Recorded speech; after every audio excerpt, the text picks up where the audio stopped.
वक्रतुंड महाकाय सूर्यकोटि समप्रभा निर्विघ्नं कुरु मे देव सर्वकार्येषु सर्वदा। ओम श्री गणेशाय नमः। आप सभी का हमारे YouTube चैनल पर हार्दिक स्वागत है। प्रिय भक्तजनों, आज सावन मास की संकष्टी गणेश चतुर्थी है। आज के दिन विघ्नहर्ता मंगल मूर्ति गणपति भगवान की विधि विधान से पूजा अर्चना करने से समस्त मनोकामना पूर्ण होती हैं। तो आज हम आपको सुना रहे हैं संकष्टी गणेश चतुर्थी व्रत की पौराणिक कथा, पूजा विधि और आरती। तो आइए कथा को शुरू करते हैं। संकष्टी गणेश चतुर्थी व्रत प्रत्येक मास के कृष्ण पक्ष की चतुर्थी को किया जाता है। सावन मास के कृष्ण पक्ष की चतुर्थी को किया जाने वाला व्रत सावन संकष्टी गणेश चतुर्थी व्रत कहलाता है। भविष्य पुराण में कहा गया है कि जब मन संकटों से घिरा महसूस करे तो गणेश चतुर्थी का व्रत करे। इससे कष्ट दूर होते हैं और धर्म, अर्थ, मोक्ष, विद्या, धन व आरोग्य की प्राप्ति होती है। तो आइए सुने गणेश चतुर्थी व्रत की पौराणिक कथा। ऋषिगण पूछते हैं कि हे स्कंद कुमार, दरिद्रता, शोक, कुष्ठ आदि से विकलांग, शत्रुओं से संतप्त, राज्य से निष्कासित राज, सदैव दुखी रहने वाले, धनहीन, समस्त उपद्रवों से पीड़ित, विद्याहीन, संतानहीन, घर से निष्कासित लोगों, रोगियों एवं अपने कल्याण की कामना करने वाले लोगों को क्या उपाय करना चाहिए जिससे उनका कल्याण हो और उनके इन सभी कष्टों का निवारण हो। यदि आप कोई उपाय जानते हो तो उसे बतलाइए। स्वामी कार्तिकेय जी ने कहा, हे ऋषियों, आपने जो प्रश्न किया है उसके निवारण के लिए मैं आप लोगों को एक शुभदायक फल बतलाता हूँ, उसे सुनिए। इस व्रत के करने से पृथ्वी के समस्त प्राणी सभी संकटों से मुक्त हो जाते हैं। ये व्रतराज महापुण्यकारी एवं मानवों को सभी कार्यों में सफलता प्रदान करने वाला है। विशेषतः यदि इस व्रत को महिलाएं करें तो उन्हें संतान एवं सौभाग्य की वृद्धि होती है। इस व्रत को धर्मराज युधिष्ठिर ने किया था। पूर्व काल में राज्यच्युत होकर अपने भाइयों के साथ जब धर्मराज वन में चले गए थे तो उस वनवास काल में भगवान श्री कृष्ण ने उनसे कहा था। युधिष्ठिर ने भगवान कृष्ण से अपने कष्टों के शमनार्थ जो प्रश्न किया था उस कथा को आप श्रवण कीजिए।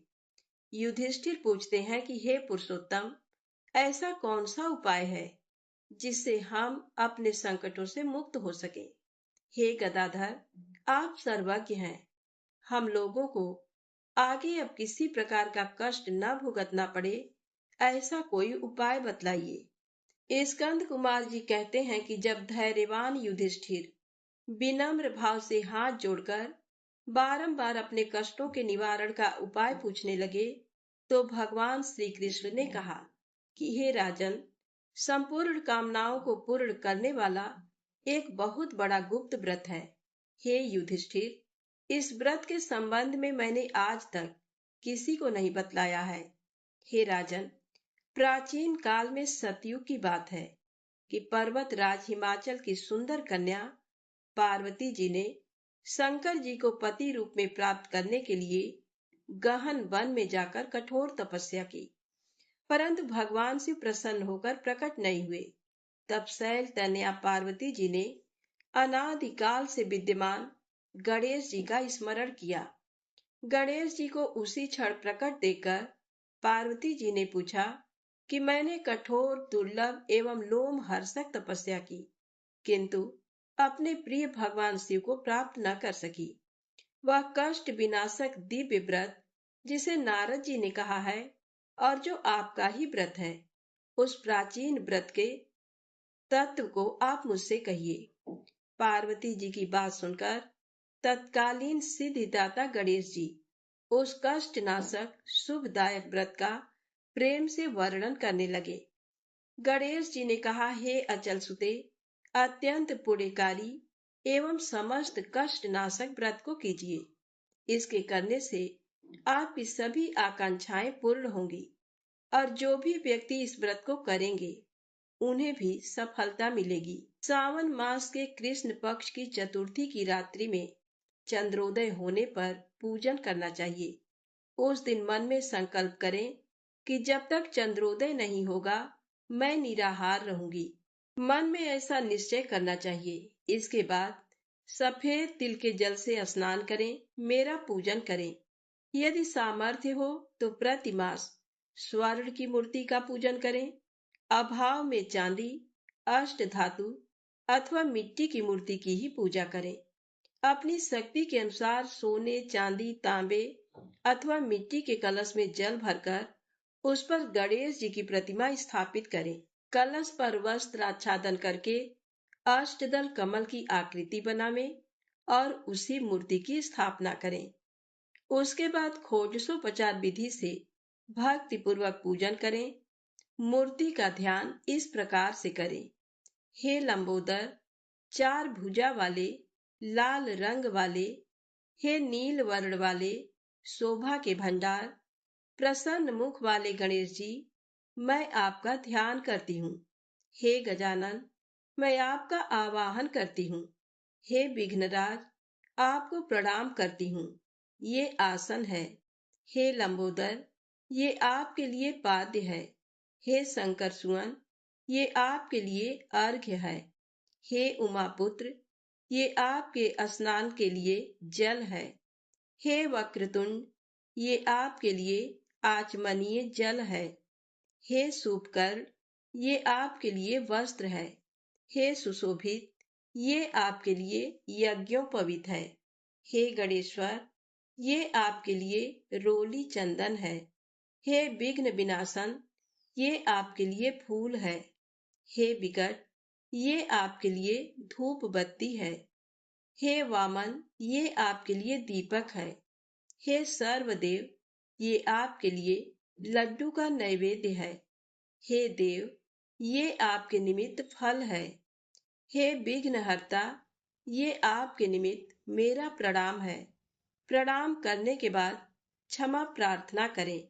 इस प्रकार षोडशोपचार रीति से पूजन करके नाना प्रकार के प्रसादों को बनाकर भगवान को भोग लगाएं। हे देवी, शुद्ध देसी घी में 15 लड्डू बनाएं। सर्वप्रथम भगवान को लड्डू अर्पित करके उसमें से 5 ब्राह्मणों को दे दें। अपने सामर्थ्य के अनुसार दक्षिणा देकर चंद्रोदय होने पर भक्ति भाव से अर्घ्य देवें। उसके बाद 5 लड्डू का स्वयं भोजन करें। उसके बाद चतुर्थी देवी से प्रार्थना करें, हे देवी, तुम सब तिथियों में सर्वोत्तम हो, गणेश जी की परम प्रियतमा हो। हे चतुर्थी, हमारे द्वारा प्रदत्त अर्घ्य को ग्रहण करो, तुम्हें प्रणाम है। चंद्रमा को अर्घ्य प्रदान करते समय इस तरह से प्रार्थना करें, क्षीर सागर से उत्पन्न हे लक्ष्मी के भाई, हे निशाकर, रोहिणी सहित हे शशि, मेरे दिए हुए अर्घ्य को ग्रहण कीजिए। उसके बाद गणेश जी को इस प्रकार से प्रणाम करें, हे लंबोदर, आप संपूर्ण इच्छाओं को पूर्ण करने वाले हैं, आपको प्रणाम है। हे समस्त विघ्नों के नाशक, आप मेरी अभिलाषाओं को पूर्ण करें। उसके बाद ब्राह्मण की प्रार्थना करें, हे द्विजराज, आपको नमस्कार है, आप साक्षात देव स्वरूप हैं। गणेश जी की प्रसन्नता के लिए हम आपको लड्डू समर्पित कर रहे हैं। आप हम दोनों का उद्धार करने के लिए दक्षिणा सहित इन 5 लड्डुओं को स्वीकार करें। हम आपको नमस्कार करते हैं। इसके बाद ब्राह्मण भोजन कराकर गणेश जी से प्रार्थना करें। यदि इन सब कार्यों के करने की शक्ति ना हो तो अपने भाई बंधुओं के साथ दही एवं पूजन में निवेदित पदार्थ का भोजन करें। प्रार्थना करके प्रतिमा का विसर्जन करें और अपने गुरु को अन्न, वस्त्र आदि एवं दक्षिणा के साथ मूर्ति को दे देवें। विसर्जन के समय इस प्रकार से प्रार्थना करें। हे देवों में श्रेष्ठ गणेश जी, आप अपने स्थान को प्रस्थान कीजिए एवं इस व्रत पूजा के फल को दीजिए। हे सुमुखी, इस प्रकार जीवन भर गणेश चतुर्थी का व्रत करना चाहिए। यदि जन्म भर ना कर सकें तो 21 वर्ष तक करें। यदि इतना करना भी संभव ना हो तो 1 वर्ष तक 12 महीने के व्रत को करें। यदि इतना भी ना कर सकें तो वर्ष के 1 मास को अवश्य ही व्रत करें और सावन चतुर्थी को व्रत का उद्यापन करें। तो प्रेम से बोलें, गणेश जी महाराज की जय हो। अब आइए सुनते हैं गणेश जी भगवान और चौथ माता की बड़ी ही पावन और दिव्य कथा। राजस्थान के एक छोटे से गांव में सुगना नाम की एक गरीब विधवा रहती थी। उसका 7 साल का एक बेटा था जिसका नाम था नन्हे। सुगना के जीवन में दुखों का पहाड़ टूटा हुआ था। पति की अकाल मृत्यु हो गई थी और वह मजदूरी करके अपने बेटे का पेट पालती थी। गांव के लोग उसे अभागी कहते थे, लेकिन सुगना को केवल एक ही सहारा था, चौथ माता और प्रथम पूज्य गणेश जी। वह हर महीने चौथ का व्रत रखती और गणेश जी की मिट्टी की मूर्ति बनाकर उनकी सेवा करती। एक बार गांव में भीषण अकाल पड़ा। न काम था न अनाज। सुगना कई दिनों तक भूखी रही ताकि अपने बेटे को थोड़ा बहुत खिला सके, लेकिन नियति को कुछ और ही मंजूर था। भूख और कमजोरी के कारण नन्हे को तेज बुखार ने जकड़ लिया। उसकी हालत इतनी बिगड़ गई कि वह आंखें भी नहीं खोल पा रहा था। सुगना के पास दवा के लिए फूटी कौड़ी भी नहीं थी। वह पड़ोसियों के पास गई, पर अकाल के कारण सबने हाथ खड़े कर दिए।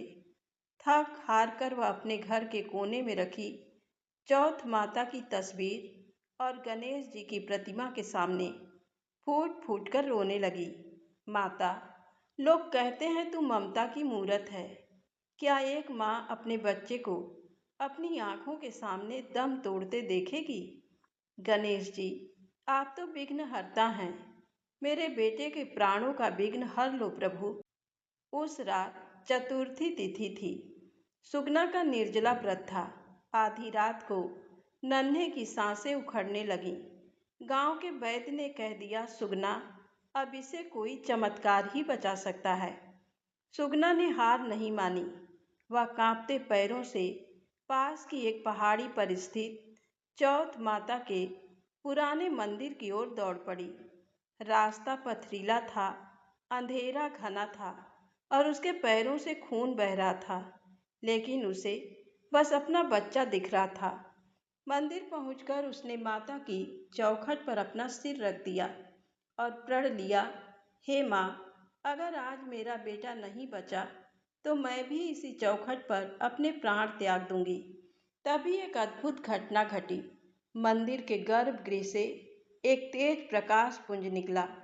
सुगना को साक्षात चौथ माता के दर्शन हुए, जिनके साथ बाल गणेश भी थे। माता की आंखों में करुणा थी। गणेश जी ने आगे बढ़कर अपने हाथ में लिया हुआ एक कमल का फूल सुगना को दिया और कहा, माई, रो मत, तेरी भक्ति ने हमें विवश कर दिया।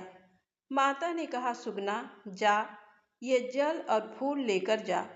तेरा बेटा न केवल ठीक होगा बल्कि वह जगत का कल्याण करेगा। सुगना जब वापस घर पहुंची तो उसने देखा कि नन्हे बिस्तर पर उठकर बैठा था और उसका शरीर कुंदन की तरह चमक रहा था। उसके घर की पुरानी झोपड़ी की जगह एक सुंदर महल बन चुका था और अनाज से घर भर गया था। गांव के लोग ये देखकर दंग रह गए। सुगना ने सबको बताया कि ये सब चौथ माता और गणेश जी की कृपा है। उस दिन के बाद से पूरे गांव में चौथ माता की महिमा फैल गई। जीवन में चाहे कितने भी कष्ट हों, गरीबी हो या बीमारी, यदि आपका विश्वास सच्चा है तो भगवान स्वयं चलकर आपके द्वार आते हैं। चौथ माता सुहाग की रक्षा ही नहीं बल्कि संतान के कष्टों को भी हर लेती हैं। समय का पहिया घूमा और सुगना का बेटा नन्हे अब एक तेजस्वी युवक बन गया था। माँ के संस्कारों के कारण वह न केवल विद्वान था बल्कि उसमें अपनी माँ की तरह ही असीम श्रद्धा थी। सुगना बूढ़ी हो गई थी लेकिन उसने एक भी चौथ माता का व्रत नहीं छोड़ा। भले ही अब घर में धन धान्य की कोई कमी नहीं थी लेकिन सुगना आज भी उसी सादगी से पूजा करती जैसे उसने गरीबी के दिनों में की थी। नन्हे हमेशा कहता, माँ अब तुम्हारी उम्र हो गई है, अब तुम इतना कठिन निर्जला व्रत क्यों करती हो। सुगना मुस्कुरा कर कहती, बेटा ये व्रत केवल मांगने के लिए नहीं बल्कि उस माँ का शुक्रिया अदा करने के लिए है जिसने तुझे यमराज के द्वार से वापस लाया था। नन्हे का विवाह एक संस्कारी कन्या राधा से हुआ। राधा भी धार्मिक थी लेकिन उसे सुगना की इतनी कठोर तपस्या देख चिंता होती थी। विवाह के बाद पहली बार जब चौथ का व्रत आया तो सुगना की तबीयत कुछ खराब थी। उसे तेज बुखार था, फिर भी वह व्रत रखने पर अड़ी थी। राधा ने कहा, माँ जी आप बीमार हैं, माता तो भाव की भूखी हैं, आप फलाहार कर लीजिए। लेकिन सुगना ने वही पुरानी बात कही, बेटी जब मेरा बेटा मर रहा था तब माता ने मेरी लाज रखी थी। जब तक मेरी सांस है मैं ये व्रत अटूट श्रद्धा से करूँगी। कहते हैं भगवान अपनों की परीक्षा बार बार लेते हैं। शादी के कुछ महीनों बाद ही नन्हे को राज कार्य के लिए दूसरे राज्य की यात्रा पर जाना पड़ा। रास्ते में उसे डाकुओं ने घेर लिया और जंगल के बीचों बीच वह रास्ता भटक गया। कई दिन बीत गए, नन्हे का कोई समाचार नहीं आया। घर में कोहराम मच गया। राधा फूट फूट कर रोने लगी। गांव वालों ने कहना शुरू किया कि शायद नन्हे पर कोई बड़ा संकट आ गया है, लेकिन सुगना शांत थी। वह कांपते हाथों से अपनी माला जप रही थी। संयोग से वह दिन भी चौथ माता का व्रत ही था। सुगना ने संकल्प लिया, हे माता उस दिन आपने मेरे बेटे को जीवन दान दिया था, आज उसके प्राणों की रक्षा करना। जब तक मेरा बेटा सुरक्षित घर नहीं लौटता मैं अर्घ्य नहीं दूंगी और ना ही जल की एक बूंद ग्रहण करूंगी। दिन बीता, शाम हुई, चंद्रमा निकल आया। गांव की सभी महिलाओं ने अपना व्रत खोला लेकिन सुगना पत्थर की मूरत बनी बैठी रही। राधा ने बहुत मिन्नतें की पर सुगना टस से मस न हुई। उसकी हालत बिगड़ने लगी, वह अचेत होने वाली ही थी। तभी रात के सन्नाटे में घोड़े के टापों की आवाज सुनाई दी। नन्हे सुरक्षित घर लौट आया था। उसके साथ कुछ राजकीय सैनिक भी थे। नन्हे ने आते ही माँ के पैर छुए और बताया, माँ मैं एक गहरी खाई में गिर गया था, बाहर निकलने का कोई रास्ता नहीं था। तभी वहाँ एक छोटा सा बालक आया जिसने अपना हाथ बढ़ाकर मुझे बाहर निकाला और रास्ता दिखाया। वह बालक बिल्कुल वैसा ही दिखता था जैसा हमारे घर की गणेश जी की मूर्ति। पूरा परिवार रो पड़ा। सुगना ने कांपते हाथों से चंद्रमा को अर्घ दिया और अपनी बहू राधा को गले लगा लिया। हे गणेश जी महाराज, हे चौथ माता, जैसे आपने सुगना के बेटे राधा के सुहाग की रक्षा करी, वैसे ही कहानी सुनने वाले, कहानी कहने वाले और हुंकारा भरने वाले सभी के सौभाग्य की, संतान की रक्षा करना। प्रेम से बोले गणेश जी महाराज, चौथ माता की जय हो। अब आइए सुनते हैं गणेश जी भगवान की अगली पौराणिक कथा। एक समय की बात है, विष्णु भगवान का विवाह लक्ष्मी जी के साथ निश्चित हो गया। विवाह की तैयारी होने लगी। सभी देवताओं को निमंत्रण भेजे गए परंतु गणेश जी को निमंत्रण नहीं दिया। कारण जो भी रहा हो, अब भगवान विष्णु की बारात जाने का समय आ गया। सभी देवता अपनी पत्नियों के साथ विवाह समारोह में आए। उन सब ने देखा कि गणेश जी कहीं दिखाई नहीं दे रहे हैं। तब वे आपस में चर्चा करने लगे कि क्या गणेश जी को नहीं न्योता है या स्वयं गणेश जी ही नहीं आए हैं। सभी को इस बात पर आश्चर्य होने लगा। तभी सबने विचार किया कि विष्णु भगवान से ही इसका कारण पूछा जाए। विष्णु भगवान से पूछने पर उन्होंने कहा कि हमने गणेश जी के पिता भोलेनाथ महादेव को न्योता भेजा है। यदि गणेश जी अपने पिता के साथ आना चाहते हैं तो आ जाते। अलग से न्योता देने की कोई आवश्यकता भी नहीं थी। दूसरी बात यह है कि उनको 1.25 मन मूंग, 1.25 मन चावल, 1.25 मन घी और 1.25 मन लड्डू का भोजन दिन भर में चाहिए। यदि गणेश जी नहीं आएंगे तो कोई बात नहीं। दूसरे के घर जाकर इतना सारा खाना पीना अच्छा भी नहीं लगता। इतनी वार्ता कर ही रहे थे कि किसी एक ने सुझाव दिया, यदि गणेश जी आ भी जाएं तो उनको द्वारपाल बनाकर बैठा देंगे कि आप घर की याद रखना। आप तो चूहे पर बैठकर धीरे धीरे चलोगे तो बारात से बहुत पीछे रह जाओगे। ये सुझाव भी सबको पसंद आ गया तो विष्णु भगवान ने भी अपनी सहमति दे दी। अब होना क्या था कि इतने में गणेश जी वहां आ पहुंचे और उन्हें समझा बुझाकर घर की रखवाली करने बैठा दिया। बारात चल दी। तब नारद जी ने देखा कि गणेश जी तो दरवाजे पर ही बैठे हुए हैं। तो वे गणेश जी के पास गए और रुकने का कारण पूछा। गणेश जी कहने लगे कि विष्णु भगवान ने मेरा बहुत अपमान किया है। नारद जी ने कहा कि आप अपनी मूसक सेना को आगे भेज दें तो वह रास्ता खोद देगी, जिससे उनके वाहन धरती में धंस जाएंगे। तब आपको सम्मान पूर्वक बुलाना पड़ेगा। अब तो गणेश जी ने अपनी मूसक सेना जल्दी से आगे भेज दी और सेना ने जमीन पोली कर दी। जब बारात वहां से निकली तो रथों के पहिए धरती में धंस गए। लाख कोशिश करें परंतु पहिए नहीं निकले। सभी ने अपने अपने उपाय किए परंतु पहिए तो नहीं निकले, बल्कि जगह जगह से टूट गए। किसी की समझ में नहीं आ रहा था कि अब क्या किया जाए। तब तो नारद जी ने कहा, आप लोगों ने गणेश जी का अपमान करके अच्छा नहीं किया। यदि उन्हें मनाकर लाया जाए तो आपका कार्य सिद्ध हो सकता है और ये संकट टल सकता है। शंकर भगवान ने अपने दूत नंदी को भेजा और वे गणेश जी को लेकर आए। गणेश जी का आदर सम्मान के साथ पूजन किया। तब कहीं रथ के पहिए निकले। अब रथ के पहिए निकल तो गए परंतु वे टूट फूट गए तो उन्हें सुधारे कौन। पास के खेत में खाती काम कर रहा था, उसे बुलाया गया। खाती अपना कार्य करने के पहले श्री गणेशाय नमः कहकर गणेश जी की वंदना मन ही मन करने लगा। देखते ही देखते खाती ने सभी पहियों को ठीक कर दिया।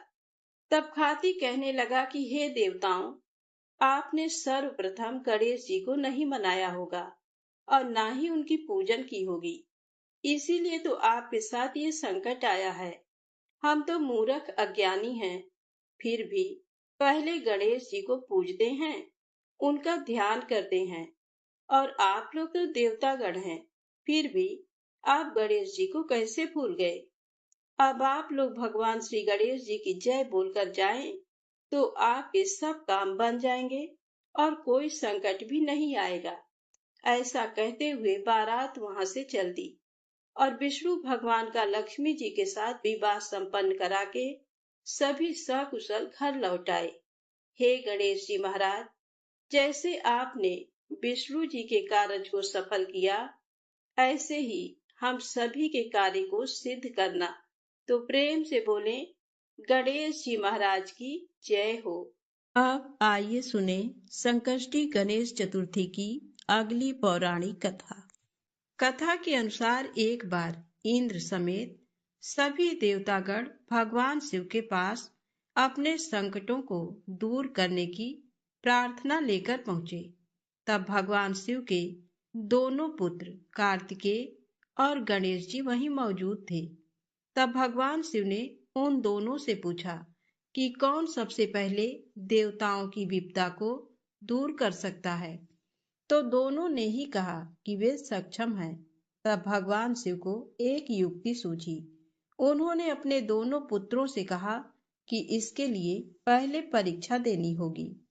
शिव जी ने कहा कि जो सबसे पहले इस पृथ्वी की परिक्रमा करके हमारे पास आ जाएगा, उसे ही देवताओं का संकट दूर करने के लिए भेजा जाएगा। परीक्षा की बात सुनकर भगवान कार्तिकेय अपने वाहन मयूर पर सवार हो गए और पिता से आज्ञा लेकर पृथ्वी की परिक्रमा के लिए निकल पड़े। उधर गणेश जी बड़े ही सोच में पड़ गए कि उनका वाहन तो मूषक है, इससे पूरी पृथ्वी की परिक्रमा संभव नहीं है। तब गणेश जी के मन में एक विचार आया। वे झट से अपने स्थान से उठे, फिर वे हाथ जोड़कर अपने पिता भगवान शिव और माता पार्वती की 7 बार परिक्रमा किए। उसके बाद अपने स्थान पर आकर बैठ गए। सभी देवी देवता ये देखकर आश्चर्य में पड़ गए। कुछ समय बाद कार्तिकेय जी पृथ्वी की परिक्रमा करके कैलाश पर आए और स्वयं को विजेता घोषित करने लगे। इसी बीच शिव जी ने गणेश जी से पूछा कि तुमने पृथ्वी की जगह अपने माता पिता की परिक्रमा क्यों की। इस पर गणेश जी ने कहा कि माता पिता के चरणों में ही समस्त लोक बसता है। छोटे पुत्र का उत्तर सुनकर शिव जी बड़े प्रसन्न हुए। उन्होंने गणेश जी को देवताओं का संकट दूर करने के लिए भेजा। महादेव ने गणेश जी को वरदान दिया कि जो भी व्यक्ति चतुर्थी के दिन तुम्हारी पूजा करके रात्रि में चंद्रमा को अर्घ्य देगा, उसके सभी पाप मिट जाएंगे, विपदाएं दूर होंगी और समस्त मनोकामनाएं पूरी होंगी। जीवन में सुख और समृद्धि में वृद्धि होगी। इस व्रत कथा को पढ़ने के बाद गणेश जी से प्रार्थना करें कि हे गणेश जी महाराज, आप हमारे संकटों को दूर करके जीवन में सुख और समृद्धि दें। तो प्रेम से बोले गणेश जी महाराज की जय हो। अब आइए सुने चौथ माता की पौराणिक कथा। एक बार एक शहर में एक व्यापारी रहा करता था। व्यापारी बहुत ही आलसी किस्म का इंसान था। उसके पास उसके दादा परदादा की कमाई हुई दौलत उसको विरासत में मिली थी, जिसके कारण वह व्यापारी कोई काम धंधा नहीं किया करता था। व्यापारी का एक बेटा था जो व्यापारी की तरह काम धंधा नहीं करता था और बहुत आलसी था। व्यापारी ने अपने बेटे का विवाह एक अच्छी, सुंदर और सुशील कन्या से किया था। विवाह होने के बाद भी व्यापारी का बेटा कुछ नहीं करता था। वह घर पर आलसी बना पड़ा रहता था। व्यापारी के बेटे की पत्नी जब भी बाहर कूड़ा फेंकने के लिए जाती थी, तब उससे उसके पड़ोस में रहने वाली महिला उससे पूछती थी कि आज तुमने खाने में क्या खाया। पड़ोसी महिला की बात सुनकर व्यापारी के बेटे की पत्नी उस महिला से कहती है कि मैंने आज खाने में ठंडी ठंडी और बासी रोटी खाई है, और वह ये बोलकर अंदर आ गई। जब भी व्यापारी के लड़के की पत्नी कूड़ा फेंकने बाहर आती, तो पड़ोस में रहने वाली महिला उससे रोज यही पूछने लगी, और व्यापारी की बहू बस यही जवाब देती थी कि ठंडी ठंडी और बासी रोटी खाई है। एक दिन अचानक से जब व्यापारी के लड़के की पत्नी कूड़ा फेंकने के लिए बाहर आई, तब पड़ोस में रहने वाली महिला ने उससे पूछा कि आज तुमने खाने में क्या खाया। तब लड़के की पत्नी ने बताया कि ठंडी ठंडी बासी रोटी खाई है। तो ये बात व्यापारी की बेटे ने सुन ली, जिसके बाद व्यापारी का बेटा अपनी माँ के पास आया और उससे कहने लगा कि माँ, तुम तो हम लोगों को रोज गर्म और ताजा खाना खिलाती हो, लेकिन मेरी पत्नी बाहर जाकर पड़ोस में रहने वाली महिला से बोलती है कि उसने आज ठंडी और बासी रोटी खाई है। मेरी पत्नी ऐसा क्यों बोलती है? तब लड़के की माँ ने कहा कि बेटा, मैं तो तुम लोगों के सामने ही गर्म खाना तुम लोगों को खिलाती हूँ। पता नहीं तुम्हारी पत्नी ऐसा क्यों सभी लोगों से बोलती है। तब लड़के की माँ ने कहा, अगर तुमको मेरी बातों पर भरोसा नहीं है, तो कल तुम खुद ही देख लेना कि मैं कैसा खाना तुम सभी को खिलाती हूँ और तुम्हारी पत्नी को देती हूँ। लड़के ने कहा, ठीक है। व्यापारी के लड़के ने सच्चाई जानने के लिए एक नाटक किया। व्यापारी के बेटे ने अपनी तबीयत खराब होने का नाटक करने लगा। वह पलंग में जाकर चद्दर ओढ़कर लेट गया और चद्दर में से चुपचाप सब कुछ देखने लगा। और जब लड़के की माँ ने सभी को खाना परोसा, तब उसने देखा कि मेरी माँ ने तो गर्म खाना ही मेरी पत्नी को खिलाया है। मेरी माँ तो एकदम सत्य बोल रही है। जैसे ही उसकी पत्नी खाना खाकर उठी, तो वह लड़का अपनी पत्नी के पीछे पीछे गया और उसने देखा कि जब उसकी पत्नी कूड़ा फेंकने के लिए बाहर गई है, तब पड़ोस में रहने वाली महिला ने उससे एक बार फिर से वही पूछा कि आज तुमने खाने में क्या खाया है। जिसके बाद उसकी पत्नी ने एक बार फिर से उस पड़ोसी महिला को वही बताया जो वह हर बार बताती आई थी कि आज मैंने ठंडी और बासी रोटी खाई है। अपनी पत्नी की ये करतूत देखकर उसने अपनी पत्नी से कहा कि मेरी माँ तो तुम्हें रोज गर्म खाना ही खिलाती है, तो तुम पड़ोसी को क्यों बोलती हो कि वह तुमको ठंडा और बासी खाना खिलाती है। लड़के की पत्नी बहुत बुद्धिमान और चालाक थी। उसने अपने पति को समझाया कि ना तो आप बाहर जाकर पैसे कमाते हो और ना ही आपके पिताजी बाहर जाकर पैसे कमाते हैं। ये तो आपके पिताजी को विरासत में मिले धन की रोटी है। अगर आप लोग अभी भी नहीं समझेंगे तो एक दिन सारा धन खत्म हो जाएगा और घर में खाने के लिए रोटी तक नहीं मिलेगी। लड़के को अपनी पत्नी की बात सुनकर समझ में आ जाता है कि वह सही बोल रही है। अगर मैंने अभी धन नहीं कमाया तो आगे बहुत बड़ी दिक्कत हो सकती है। जिसके बाद लड़के ने ये तय कर लिया कि अब वह पैसा कमाएगा। जिसके लिए व्यापारी के बेटे ने यह तय किया कि वह विदेश जाएगा और विदेश में बहुत सारा धन कमाएगा। व्यापारी का बेटा धन कमाने के लिए विदेश चला जाता है। अपने पति के विदेश जाने के बाद उसकी पत्नी 12 महीने के लिए चौथ माता का व्रत रखने लगती है और धीरे धीरे 12 महीने गुजर जाते हैं। तब चौथ माता और गणेश जी ने उसकी पत्नी की व्रत रखने और पूजा करने से खुश हो जाती हैं। जिसके बाद चौथ माता और गणेश जी ये तय करते हैं कि अब इस कन्या को इसके पति से मिलवा देना चाहिए, क्योंकि 12 महीने गुजर चुके हैं। जिसके बाद चौथ माता और गणेश जी एक बार जब व्यापारी का बेटा विदेश में अपने घर में गहरी नींद में सो रहा होता है, तब उसके सपने में जाकर चौथ माता ने कहा कि तुम अपने घर चले जाओ, तुम्हारी पत्नी तुमको बहुत याद कर रही है और वह तुम्हारा इंतजार कर रही है। लड़के ने चौथ माता से कहा कि मैं यहाँ से कैसे जा सकता हूँ, मेरा यहाँ पर बहुत सारा व्यापार फैला हुआ है और मेरे जाने के बाद इस व्यापार को कौन देखेगा। चौथ माता ने लड़के से कहा कि तुम चिंता मत करो, कल तुम सुबह एक दिए को जलाकर उसको लेकर अपने साथ बैठ जाना। जिन जिन लोगों को तुमको पैसा देना है वह तुमको पैसे दे जाएंगे और जिन जिन लोगों को तुम्हें पैसा देना है वह तुमसे पैसा ले जाएंगे और इस प्रकार से तुम्हारा सारा व्यापार एक ही दिन में सिमट जाएगा। व्यापारी के लड़के ने चौथ माता की बात मानकर अगले दिन वैसा ही किया जैसा चौथ माता ने उससे करने के लिए कहा था। उसने अपने हाथ में सूरज दीपक जलाकर बैठ गया। जिसके बाद व्यापारी आए, उसको पैसा दे गए और जिसको उसे पैसा देना था वह उससे पैसा ले गए और व्यापारी के लड़के का व्यापार एक ही दिन में सिमट गया। इसके बाद व्यापारी का बेटा अपने घर जाने के लिए निकल पड़ा। थोड़ी दूर चलने के बाद जब व्यापारी का बेटा आधे रास्ते पहुंच गया था, तब उसको रास्ते में एक सांप दिखाई दिया। वह सांप एक जगह जल रही अग्नि के पास जा रहा था। जिसको देखकर व्यापारी के बेटे ने सांप को अग्नि के पास जाने से रोक दिया।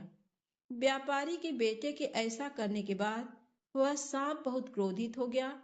वह कोई और नहीं बल्कि नागराज थे। तभी नागराज ने उस लड़के से कहा कि तुमने ये क्या किया। मैं तो नाग योनि से छुटकारा पाने के लिए जा रहा था, लेकिन तुमने ऐसा होने नहीं दिया। अब मैं तुमको जान से मार दूंगा। जिसके बाद व्यापारी के बेटे ने कहा कि मैं पिछले 1 साल से विदेश में हूँ। मेरी पत्नी मुझे बहुत याद कर रही है और मैं 1 साल बाद अपने घर जा रहा हूँ। आप मुझे अभी छोड़ दीजिए। मैं अपनी पत्नी से एक बार मिल लूं, तब कल आप मेरे घर आकर मुझे मार दीजिएगा। जिसके बाद नागराज ने व्यापारी के बेटे को जाने दिया और थोड़ी ही देर में अपने घर वह पहुंच गया। लेकिन व्यापारी का बेटा बहुत डरा हुआ था। तो उसकी पत्नी ने पूछा कि आप इतने भयभीत क्यों हैं? तब उसने अपनी पत्नी को बताया कि मेरे साथ रास्ते में ये दुर्घटना घटी थी कि एक नागराज अपनी नाग योनि से मुक्त होने जा रहे थे, लेकिन मैंने उनको जाने से रोक दिया, जिससे वह बहुत क्रोधित हो गए हैं और उन्होंने मुझे मारने का वचन लिया है। कल वह मुझे मारने के लिए आएंगे। व्यापारी की बेटे की पत्नी बहुत चालाक और बुद्धिमान थी और उसने अपने पति की बात सुनकर अपने घर की सीढ़ियों पर कुछ न कुछ रख दिया। उसकी पत्नी ने पहली सीढ़ी पर दूध रख दिया, दूसरी सीढ़ी पर बालू बिखेर दी और तीसरी सीढ़ी पर फूल बिखेर दिए। चौथी सीढ़ी पर सुगंधित इत्र डाल दिया और पांचवी सीढ़ी पर बहुत स्वादिष्ट मिठाइयां रख दी और जाकर पलंग पर अपनी चोटी लटकाकर लेट गई और अपने दरवाजे को खुला छोड़ दिया। नागराज जब उसके पति को मारने के लिए आए, तब उन्होंने सीढ़ियों में दूध देखा, तो उन्होंने उस दूध को पी लिया और एक एक करते सभी सीढ़ियों की सारी चीजें खा लिए। और तब उन्होंने बोला कि व्यापारी, तुमने मुझे बहुत प्रसन्न किया है, लेकिन मैंने तुमको वचन दिया है कि मैं तुमको मारूंगा जरूर। अब मैं कुछ नहीं कर सकता, मैं अपने वचन से बंधा हुआ हूँ। जिसके बाद नागराज व्यापारी के बेटे को मारने के लिए सातों सीढ़ी पार करके उसके कमरे के पास जाने लगे। तब वहां पर चौथ माता और गणेश जी ने आकर उस नागराज को अपनी तलवार से काट काट कर चारों तरफ फेंक देते हैं और जिसके बाद नागराज का एक हिस्सा लड़के के जूते में चला गया। नागराज ने कहा, मैं यहीं छुपा रहूंगा और कल जब सुबह वह व्यापारी जूता पहनेगा तब मैं उसको काट लूंगा। लेकिन तभी अचानक से वहां पर बहुत सारी चींटियां आ गईं और उन्होंने नागराज को देखा कि जूते के अंदर हैं। तब चींटियों ने कहा कि इसकी पत्नी तो हमको रोज कुछ ना कुछ खाने के लिए देती थी, आज हम लोग इसके पति की जान बचाते हैं। चींटियों ने नागराज को खा लिया। चींटियों के खाने के बाद चारों तरफ खून ही खून फैल गया था। जैसे ही सुबह हुई तब लड़के की माँ उसके कमरे में आई और लड़के की माँ ने कमरे से खून निकलता देख बहुत डर गई और उसने सोचा कि मेरे बेटे और मेरी बहू को किसी ने जान से मार दिया है। वह बहुत जोर जोर से चिल्लाने लगी। अपनी माँ की आवाज सुनकर व्यापारी का लड़का और उसकी पत्नी तुरंत कमरे से बाहर निकल आए। तभी लड़के की माँ अपने बेटे और अपनी बहू को जिंदा देखकर बहुत खुश हो गई। लड़के ने अपनी माँ से कहा कि माँ, तुम रो क्यों रही हो? आज तो खुशी का दिन है, क्योंकि आज मेरा दुश्मन मर गया है। लेकिन मेरे जाने के बाद मेरी लंबी आयु के लिए किसने पूजा किया था और किसने व्रत रखा था? तब लड़के की माँ ने कहा कि बेटा, मैंने तो कोई व्रत नहीं रखा था। तब लड़के ने अपनी पत्नी से पूछा कि तुमने व्रत रखा था? तब उसकी पत्नी ने कहा कि हाँ जी, मैंने आपके जाने के बाद 12 महीने तक चौथ माता की पूजा की थी, उन्हीं ने आपकी जान बचाई है। तभी लड़के की माँ ने लड़के से कहा कि मैं तो तुम्हारी पत्नी को रोज खाना देने जाती थी, तब इसने 12 महीने व्रत कैसे रख लिया? तुम्हारी पत्नी झूठ बोल रही है। मैं रोज उसको खाने के लिए 4 रोटी देती थी, तो ये मैं कैसे मालूं कि तुम्हारी पत्नी ने व्रत रखा था? तब लड़के की पत्नी ने बताया कि माँ जी, मैं एक रोटी गाय माता को खिलाती थी और एक रोटी जमीन में गाड़ देती थी और एक रोटी मेहतरानी को देती थी और बची हुई एक रोटी रात में चंद्रमा को अर्घ देकर खाती थी। लेकिन तभी लड़के की माँ ने कहा, मैं तेरी बातों का विश्वास कैसे मान लूं? जिसके बाद लड़के की पत्नी ने कहा कि माँ जी, आप गाय माता से पूछ लो। जैसे ही गाय माता से पूछा ये बात सत्य है, तो गाय माता बहुत जोर जोर से हंसने लगी और उनके मुंह से पलाश के फूल गिरने लगे, जिससे ये बात सच साबित हुई।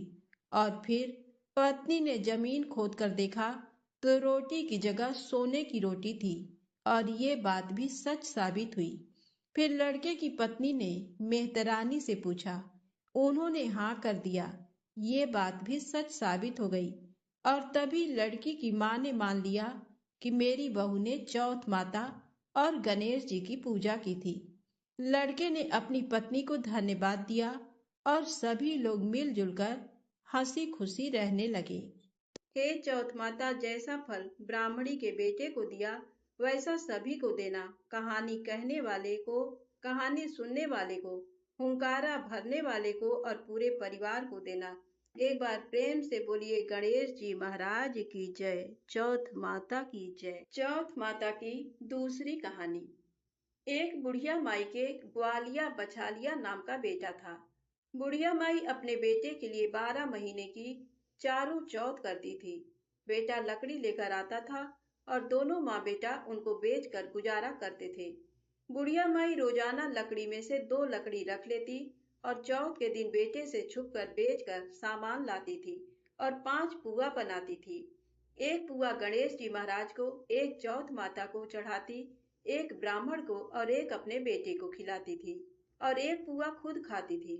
एक चौथ के दिन बेटा अपनी पड़ोसन के घर गया।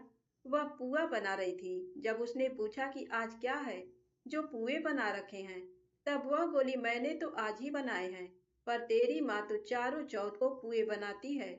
उसने जाकर माँ से पूछा, माँ तू रोज पुए बनाती है, मैं इतनी मेहनत से कमाता हूँ। बुढ़िया माई बोली, मैं तो चौथ माता का व्रत करती हूँ। वह बोला कि तू मुझे रख ले या तो तू चौथ माता को ही रख ले।